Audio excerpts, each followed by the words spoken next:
గట్టిగా అడిగినావు అనుకో, ఏమైనా పేరు రేవంత్ రెడ్డి గారు, మరి ఏం సంగతి నువ్వు చెప్తీవి కదా, 100 రోజుల్లోనే 6 గ్యారంటీలను నరికితీవి కదా, ఏమైంది రేవంత్ రెడ్డి గారు అంటే ఈ మధ్యన కొత్త డైలాగ్ పెట్టుకున్నాడు.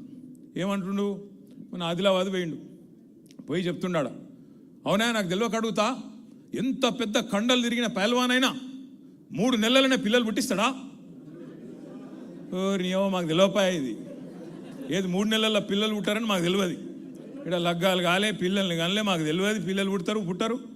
నేను ఒకటే అడుగుతున్నా రేవంత్ రెడ్డి గారిని, అయ్యా 3 నెలల్లో పిల్లలు పుట్టరని మాకు కూడా ఎరికే, మా అందరికీ తెలుసు, నీ ఒక్కనికే కాదు, కానీ మరి 30 నెలల్లో కూడా పిల్లలు పుట్టకపోతే నిన్నేమని పిలవాలరా భయ్, నాకు తెలియక అడుగుతున్నా.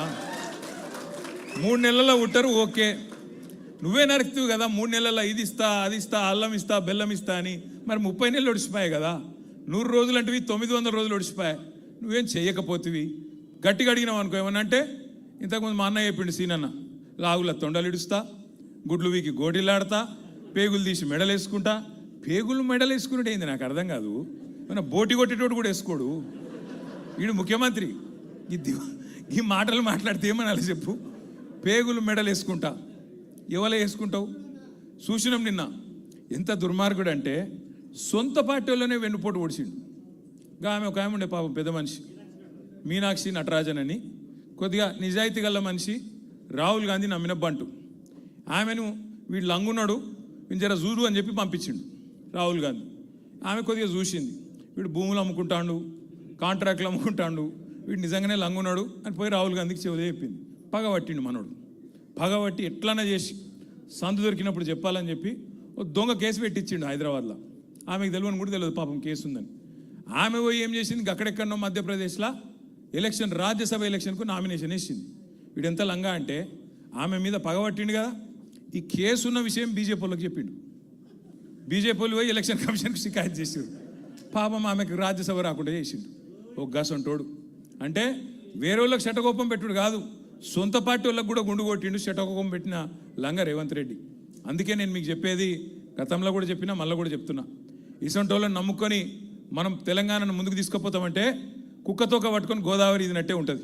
అది అయ్యే పని కాదు. ఇంకో 2 ఏళ్ళు కాకపోతే భరించాలి. ఏం చేస్తాం, ఒక తప్పుకు శిక్ష 5 ఏళ్ళు, ఒక తప్పుడు నిర్ణయానికి శిక్ష 5 ఏళ్ళు తప్పది. కానీ బాధపడే అవసరం లేదు, భయపడే అవసరం లేదు. మన నాయకుడు కేసీఆర్ గారు బ్రహ్మాండంగా మంచి ప్రణాళికలు రూపొందిస్తూ ఉన్నాడు. మాకు ఆదేశం ఇచ్చిండు, నాకు, శ్రీనివాస్ యాదవ్ గారికి, శ్రవణ్ గారికి. ఇవాళ ఎవరైతే ఎమ్మెల్సీలు ఎమ్మెల్యేలు ఉన్నామో ఒకటే మాట చెప్పిండు కేసీఆర్ గారు. ఏం చెప్పినాడంటే, గుర్తు చేయండి హైదరాబాద్ ప్రజలకి, 2014 ముందు ఎట్లుండే కరెంటు పరిస్థితి, ఎంత ఘోరంగా ఉండే కేసీఆర్ రాకముందు ఒక్కసారి యాద్ చేయండి. ఆ రోజుల్లో 2014 ముందు కాంగ్రెస్ ప్రభుత్వం ఉన్నప్పుడు ఎంత ఘోరంగా ఉండే కరెంట్ అంటే, ఎండాకాలం వచ్చిందంటే ఎక్కడ కూడా కనీసం పంక తిరిగే పరిస్థితి లేదు. మధ్యాహ్నం ఓ 10 నిమిషాలు పొద్దంతా పనిచేసి 10 నిమిషాలు కునుకుదిద్దాం పండుకుందాం అంటే కూడా ఇంట్లో పంక తిరగదు. ఇన్వర్టర్ అన్న పెట్టుకోవాలి, లేకపోతే అపార్ట్మెంట్ల కింద జనరేటర్ అన్న ఉండాలి. ఆ జనరేటర్ డీజిల్ గబ్బుతోనే అపార్ట్మెంట్ అంతా ఆగం కావాలి తప్ప ఆనాడు కరెంటు కూడా దిక్కు లేదు హైదరాబాద్లో 2014 ముందు. మనకి ఇళ్ళల్లోనే కాదు, పరిశ్రమలు నడుపుదామంటే కార్మికులు ఎవరైతే పనిచేస్తారో అక్కడ వారానికి 3 రోజులు పరిశ్రమ యజమానులు సెలవు ప్రకటిస్తుండే, హాలిడే ప్రకటిస్తుండే, ఇండస్ట్రియల్ హాలిడే. 3 రోజులు వారంలో, 4 రోజులే పరిశ్రమలు నడిచే పరిస్థితి.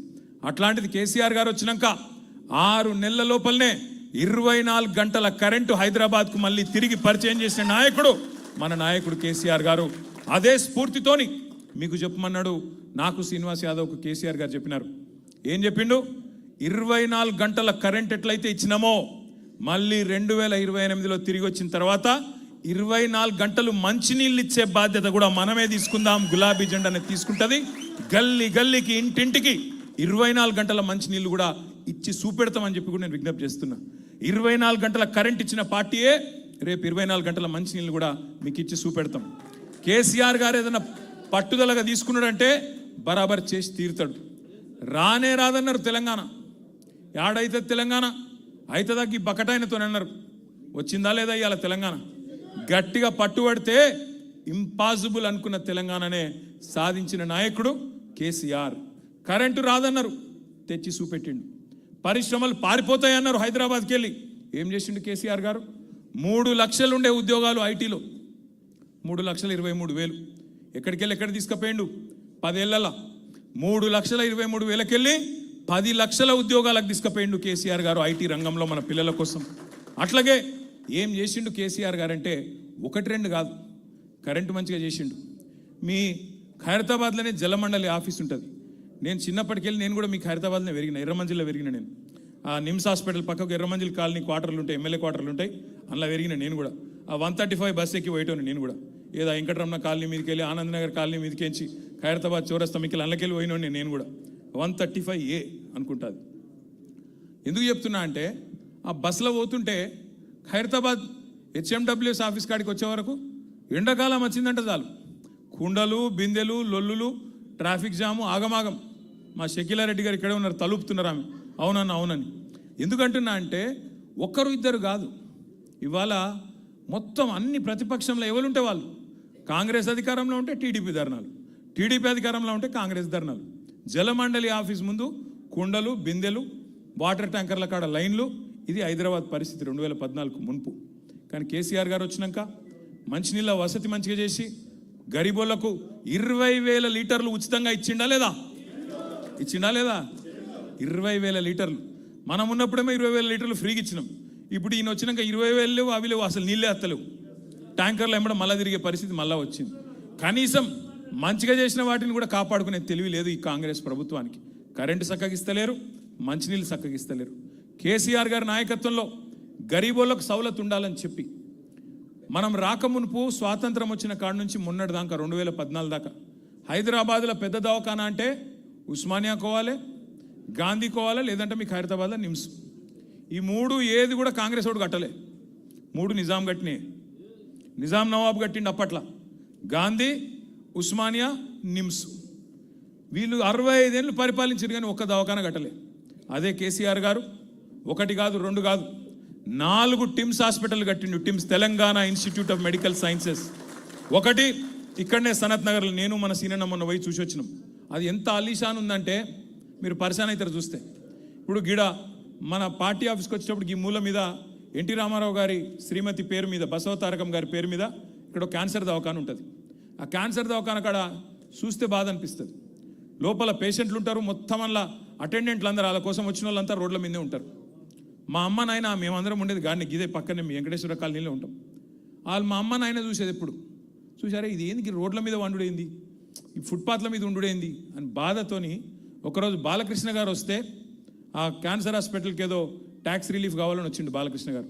కేసీఆర్ గారే చెప్పి తమ్ముడు నువ్వు కట్టు, వాడు ఉండేటోళ్ళకు కూడా ధర్మశాలలు కట్టు అని చెప్పి జాగిప్పించి బ్రహ్మాండంగా ధర్మశాలలు కూడా కట్టించడమే కాకుండా అక్కడ కట్టించడే కాదు, ఇలా కొత్తగా కట్టిన టిమ్స్ హాస్పిటల్లో 1000 పడకల ఆసుపత్రి, ఒక్కొక్కటి 1000 పడకలతో పాటు అక్కడ ఉండే అటెండెంట్స్ కోసం కూడా 200 బెడ్లు సపరేట్గా ధర్మశాల కట్టించిన నాయకుడు కేసీఆర్ గారు. ఎంత ఆలోచన ఉండాలి ఒక ముఖ్యమంత్రికి, ఎంత సోయి ఉండాలి. అట్లా రోడ్ల మీద ఉండుడేంది, పాపం వాళ్ళు ముందే అవస్థలు ఉన్నారు అని చెప్పి బాధతో కట్టించిండు. అదొక్కటే కాదు, మీ